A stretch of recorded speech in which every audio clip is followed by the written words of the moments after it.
To a special campaign edition of Talk of the Town that features the first general election debate between Carolyn Dykema and the Democratic candidate and Dan Haley, the Republican candidate, who are seeking election to serve as your next state representative. Right now, the state is facing a financial crisis, and the nation's facing a financial crisis. But we should be careful not to let the former obscure the causes of the latter. We're in a hole right now that we dug for ourselves. Our legislature dug for itself. In January of this year, long before the current turmoil in the national scene, Governor Patrick's legislative director said to the media, if the legislature does not address its spending issues, we're going to be looking at somewhere north of $1 billion deficit this year. The legislature went behind closed doors, and instead of addressing that deficit, they added over $220 million in additional spending. And we are now, in fact, facing a deficit of over $1 billion. It's because we don't have enough voices standing up for fiscal responsibility on Beacon Hill. I will be that voice, and I ask for your vote on November 4th. What is your position on question 1 and why? I'm glad you asked this question, Jim, because all along I've been very clear that I am opposed to question 1 and I will vote against it. And frankly, there's been a lot of talk about sending messages to the State House in this campaign. And my concern as a legislator and as a candidate, honestly, is not to send messages to the State House, but to represent the very real interests and the very real challenges that our communities are facing right now. In working in our communities every day, here's what I'm hearing. I'm hearing tremendous concerns about our lack of funding for public schools. And in Holliston, the most dramatic change, I guess, we've seen as a result of the local aid cuts that were made back in 2001 under Governor Romney was that now we have to implement school busing fees here in town, which are substantial. And I think that is the direct result of lack of local aid coming back to our communities. And I think the lack of local aid and a decrease in local aid is exactly what will happen if we pass question 1 on the ballot. You know, local aid is a substantial portion of our state budget, and I think to meet the kinds of cuts that are going to be required under this ballot initiative, which is up to 40% of our state budget, that is going to have to be reflected absolutely in a very dramatic way in the funds coming back to our communities. Be responsible going forward. Let's institute some measures that will let us make progress financially. One of the things that I've proposed is to put a bill forth in the legislature to require a fiscal impact statement for bills coming through the legislature. I think that is a responsible, practical way that will allow legislators to make educated decisions and set priorities going forward and make fiscal progress, but not, as it were, upset the apple cart, which is what I really think this measure would do. Sam, I'd like to give a response to that, if that's all right. A couple things here.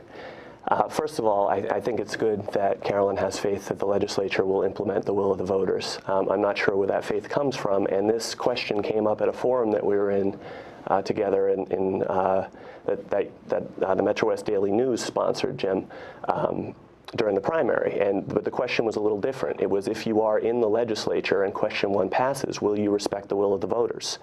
And my opponent's response was that she would have to think long and hard about whether to respect the will of the voters. Unfortunately, that's the mindset that too many in the legislature currently have. And that's why, again, when the people spoke about their tax rates, the legislature turned them back, stuck their thumb in their eye. The fiscal impact statement issue, my opponent said that several times in the course of the primaries, and that struck me as a great idea. It also struck me that I bet it's something that's been proposed more than once, and so I did some checking. Turns out it hasn't been proposed more than once. The reason it hasn't been proposed more than once is there's already a rule in the House. It's House Rule 33. It's been on the books since 1970, so 38 years. Every bill that has an impact on the Commonwealth's finances is to have a fiscal impact statement attached by the Committee on Ways and Means. It doesn't surprise me that my opponent doesn't know that that rule already exists. I've watched countless debates in the House, and I didn't know it exists because they ignore it routinely as a matter of course. And again, that's part of the problem. Are there any measures that you would support in this legislature that could provide some relief from rising property taxes, or is any relief feasible in the next years? Sure. This is a very simple one. Property tax rates are inversely related to the amount of local aid. When local aid is not sufficient to fund cities and towns the programs that they want to pay for, property taxes go up. We see 2.5 overrides. My opponent a moment ago noted that local aid was cut in the Romney-Healey administration, and she said that quite pointedly. I would note the Boston Globe last week got this right when they were talking about the fact that Governor Patrick is about to have to take drastic action and make what are called 9C cuts. It's extraordinary cuts in the middle of a budget cycle. The Boston Globe said the legislature much preferred it when they had a Republican governor who they could give that responsibility to and then blame later. Anyone who's taken civics in high school knows that the legislature controls the purse strings. And even when revenues came back after those cuts were made in the midst of a fiscal crisis, and revenues recovered to the point where year after year, at the end of the Romney-Healey administration and last year, tax revenues were record every year. Local aid was not restored by our legislature to the levels it needs to be at because they like to keep that money for the general fund. Another example is during the fiscal crisis, lottery aid was capped and money was diverted to the general fund. By law, lottery revenues are supposed to come back to our cities and towns to pay for education. Lottery aid was capped in the fiscal crisis and never uncapped. Again, why? The legislature refuses to do it because they like to keep that money for the general fund, where they can go behind closed doors, quite literally. I'm not speaking figuratively. They did the budget this year behind closed doors and parcel out that money in the way, as the chairman of the Rules Committee said, the way the members like to do it. Behind closed doors, they line up and they tell the chair of Ways and Means their quote-unquote priorities. They get earmarked funds. Meantime, as my opponent mentioned, Holliston, Hopkinton have to figure out how to put their kids on a school bus. That's a fundamental failure to meet real priorities in the State House, and I would fight that. What steps would you support to fund the maintenance and repair of the state's transportation system for the state for the short term and the long term? We need to say that it was wrong when the legislature made the decision to saddle east-west drivers with the debt load for the Big Dig, which is a north-south artery. We need to say it was wrong when it was done.